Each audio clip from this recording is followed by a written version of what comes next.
Ce que je vais vous raconter s'est passé en 2017, dans une petite maison au bord de la mer en Martinique. Ce jour-là, je pensais juste jouer à la play, tranquille. Ce que j'ai vécu cette nuit-là m'a glacé le sang. Il était 22h17 quand Julien arriva à l'hôtel du Rocher Noir, un établissement isolé en bord de falaise, battu par les vents de l'océan. Il fuyait un burn-out, une rupture, une vie en miettes. Le réceptionniste, un vieil homme à la voix rocailleuse, lui tendit une clé rouillée. Chambre 17, dernier couloir à gauche. Ne laissez jamais la porte ouverte. Julien haussa les épaules.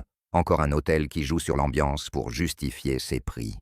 La chambre sentait le moisi et la lavande fanée. Les rideaux étaient trop lourds, la lumière jaune et sale. Il alluma son téléphone, mais il n'y avait aucun réseau, aucune barre. À minuit pile, un bruit sec le tira de son semi-sommeil. Toc, toc, toc. Mais ce n'était pas à la porte, c'était dans l'armoire. Julien alluma la lampe de chevet. Rien. Il se leva et ouvrit l'armoire d'un geste brusque. Vide, juste un vieux manteau noir, pendu au fond, trop long, trop ancien, comme s'il n'avait pas été touché depuis des décennies. À 1h13 du matin, il entendit des pas dans le couloir, des bruits de talons, réguliers. Mais quand il ouvrit, il n'y avait personne. Sauf qu'en bas du couloir, la porte de la chambre 13 était entr'ouverte, et le même manteau noir pendait au bord de la poignée. Julien referma précipitamment sa porte, la verrouilla et tenta de dormir. 3h05. Le lit bouge. Quelque chose gratte sous le matelas, lentement, méthodiquement. Puis un chuchotement à son oreille, glacé et rauque.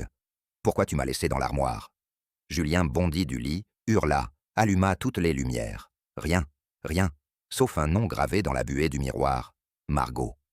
Le lendemain matin, il descendit, blême, au comptoir. « J'ai fait un cauchemar horrible. Il y a une Margot qui… » Le réceptionniste pâlit. « Monsieur, la chambre 17 est fermée depuis 8 ans. Une femme nommée Margot s'y est pendue dans l'armoire en 2017. C'était la dernière cliente. Depuis, elle n'est jamais vraiment partie. » Julien voulut protester. Il retourna chercher ses affaires, mais la chambre était vide. Plus de valises, plus de lit, seulement une armoire ouverte et un manteau noir qui pendait dedans. Si cette histoire vous a donné des frissons, n'hésitez pas à vous abonner pour ne rien rater des prochains récits, encore plus terrifiants. Car parfois, la réalité dépasse de loin la fiction.